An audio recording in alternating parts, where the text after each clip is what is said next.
Hi, this is Maria Williams. In this video, I'm using Pretty Pink Posh stamps and dies to create two cards with kind of an ethereal look with some ink blending and spatter. These cards can be used for the fast approaching Valentine's Day or just to let someone know you love them. The products I'm using today are the Floral Hearts Stamps and Dies and also the With Love Shaker Die, and later on I did use a stamp set called Crafty Sentiments. The first thing I'm going to do is heat emboss the heart. So I'm just taking a block and making sure that it's large enough for my stamp. And when you have a stamp that doesn't have a whole lot of solid area and is a little bit floppy, the best way to put it onto your block is to lay it down on your surface and let it go back to its natural shape, and then press your block onto it. So that's what I did here. And then I took my anti-static pouch and rubbed it all over my cardstock to make sure that I wouldn't have any problems with embossing powder going where I didn't want it. Then I'm taking my Versamark ink and I'm tapping the ink pad onto the stamp. I could just as easily have left it on my work surface, but sometimes I just like to do it this way, especially when they're larger stamps. This one's kind of average size, so you could do it either way. And then I'm just taking my gold embossing powder. This is just Ranger Basics embossing powder. It's not even ultra fine, but I find that it melts really easily and I still get fairly detailed images. And then I decided to go ahead and also stamp the smaller heart in the set. I ended up not using this, but I will definitely save it for another card. Once all my embossing powder was on, I made sure that my heat gun was nice and hot and then went ahead and melted the powder.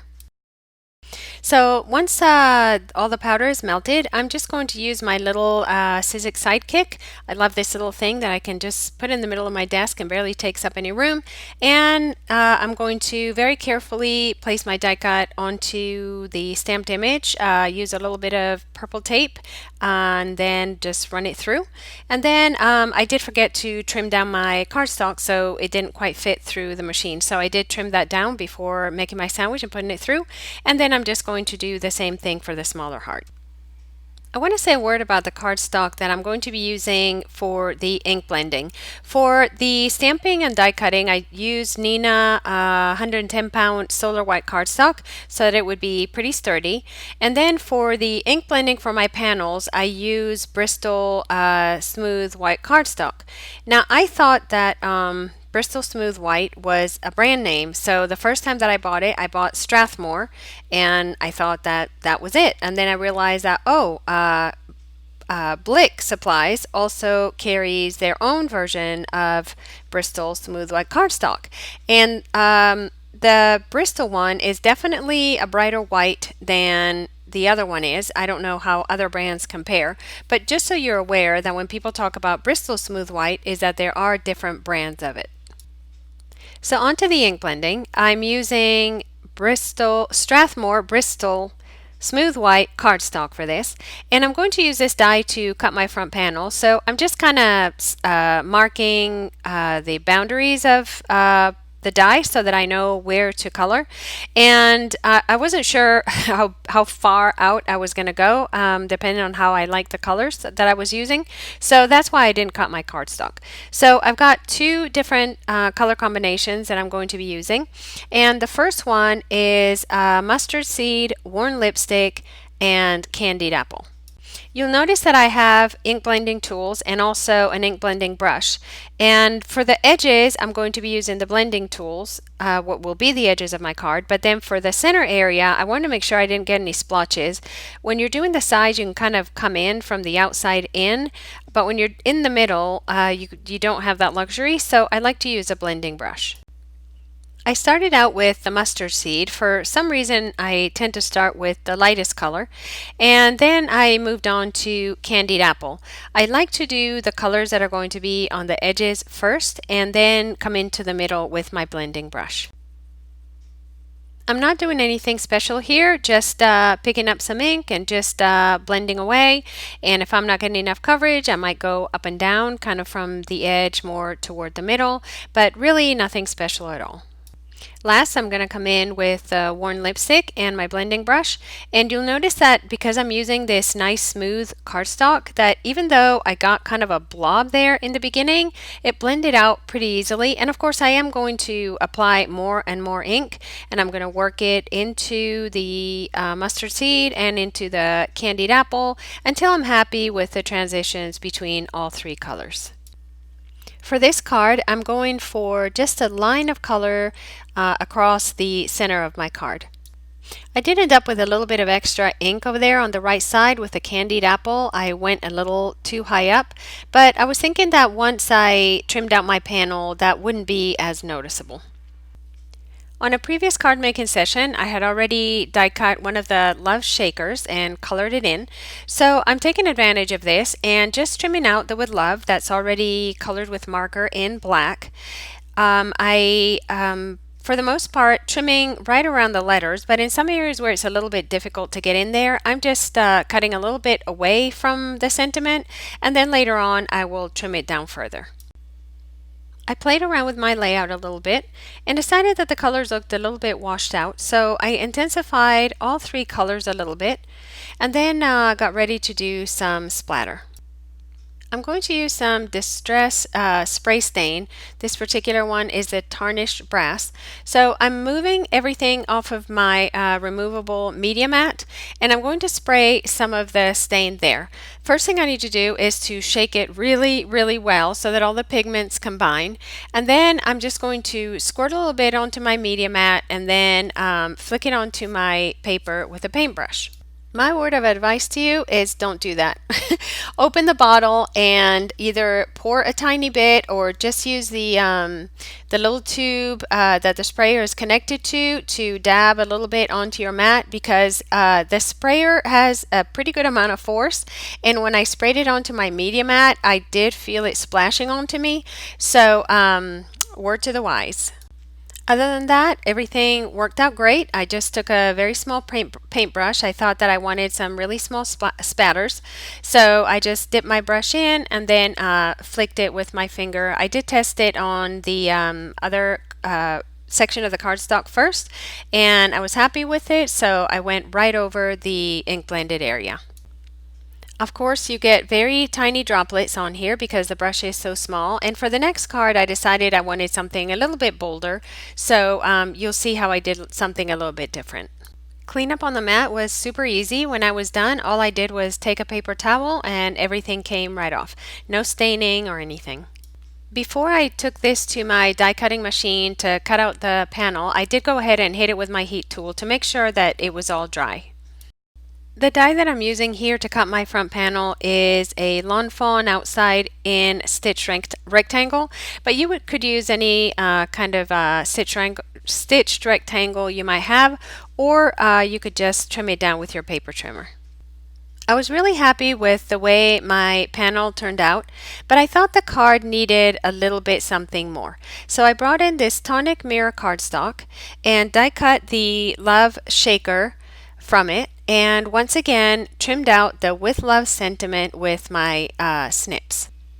Now that all my bits and pieces are ready, all I have to do is assemble the card. So I have a A2 standard card base cut out of black licorice cardstock from Lawn Fawn, and I'm going to attach the with love, the gold one, to the black one with some Nuvo Deluxe adhesive. And while that dries, I'm going to attach the heart to my card panel. To do that, I'm using foam squares. I'm just going to cut them, I think I just cut them in half and place them around the heart. I definitely don't want it to sag anywhere when it goes to the mail. So for my next card, I actually used fun foam instead of using foam squares. I played around with the layout just a little bit more, just in case I hadn't played with it enough, and finally attached the heart to the card, and then I attached the with love to the card, and I did overlap it over the heart a little bit, but I just used glue on both sides. I didn't really feel like I could hide any dimensional adhesive of any kind to the with love, so I just glued it to the heart so it's a little bit raised on that side, and then glued the right side of the sentiment directly to the card. I grabbed my card base and put some tape runner adhesive on that. And because I was having trouble aligning my panel on top of the black mat, it was just totally blending in and I couldn't see it. I took a piece of scratch paper and put my card base on top and then aligned my panel with that. I thought I was done with the card at this point, but decided to add some Nuvo crystal drops. And unfortunately, I don't have video of that, but you can see the little hearts that I added on the final pictures of the card. I was a little intimidated about doing it, so what I did is I stamped the hearts in black ink first, and then I put the drops on top, and that way if my hearts weren't perfect, the black ink would sort of make them look like they were perfect. My second card is a little bit simpler and has a couple of small improvements. I did the same basic ink blending technique with Tattered Rose, Abandoned Coral, and Seedless Preserves Distress Oxide inks, and I went in the same pattern as on the first one, trying to make a line across the front of my panel. But at some point, when I had already pretty much finished the line of color, I decided I kind of wanted it to go at an angle, but I didn't want it to cover the whole entire panel. So what I did is I just added some Tattered Rose a little bit lower on the panel and some Seedless Preserves a little bit higher up on the left side of the panel. So I ended up with not exactly what I was looking for, but it did end up being kind of on the diagonal, and I definitely like this color combination a lot. Since I wanted bigger droplets on this card front, I shook my Distress Spray Stain really well again, and then unscrewed the top and tapped it on my hand so that the stain would just flick off of the little plastic tube right onto my card. And as you can see, I got much bigger drops than I did before. And then I also just took the plastic tube and tapped it onto my card to fill in some drops wherever I felt like I needed them. I'm not sure if it really shows on the video, but those big drops are really big and they're really rounded. So I thought that this might take forever to dry. So I didn't want to put a paper towel on my panel because I thought that the pattern of the paper towel might get transfer onto the panel, and I really wanted the panel to remain smooth. So I thought that maybe I could just take a piece of printer paper and use that instead. When I was done with that printer paper, I really was not happy with the way the panel was looking. I thought that the splotches were irregular and the panel looked messy, but I decided to keep on going. I took the same Lawn Fawn die that I had used before, which by the way cuts the panel to 4 inches by 5¼ inches, and die cut the panel, and then I heat embossed another heart, which I should have done at the beginning. I should have just done a couple. And then I also took some fun foam and die cut the heart out of the fun foam, so that I wouldn't have to do the dimensionals and my heart would be a little bit steadier. And then I glued the fun foam to the back of the cardstock heart. If you've never used fun foam to create dimension on your projects, I definitely recommend you try it. It cuts like butter. I set that aside to dry and went to work on my sentiment, and I chose one from a set from Pretty Pink Posh called Crafty Sentiments, and I got it for free. Last spring, I believe it was spring, I ordered their full release, and when my order came, that sentiment stamp set was in it. Unfortunately, I don't have crafty friends. I do have friends that enjoyed my card classes, but they don't craft on their own. So I haven't gotten to use this stamp set much, but I thought that this My World is More Colorful With You In It sentiment was great for this card, and it can be, it makes a card so that you can use it for Valentine's Day, or you can also give it to a friend. I decided to use my Misty to make sure that my sentiment was straight, so I just used my little grid and lined it up, picked it up with the door, and then stamped it twice with VersaFine Black Onyx ink. This is a pigment ink, but it dries quickly, so this is a great choice. Once again, I am using a black card base, standard A2 size, but this time it is a top folding card. So all I have to do is glue down my panel and then attach my heart, and this card is finished. And because I had the larger splatters and a little bit more gold, I didn't feel like I needed to add any other embellishments, so that was it. I'm going to give you a really quick side view of the card so that you can see what the foam, fun foam looks like underneath the heart. I think it looks so much better than cutting up foam squares or foam tape. I just need to remember to use it more often. So that is it for today. I hope you enjoyed the video. If you did, please, please, please give me a thumbs up, and I hope that you will come back for my next video. Take care. For links to the products I used and still shots, please visit my blog at mariascardsandmore.com. Thank you so much for watching and have a great day.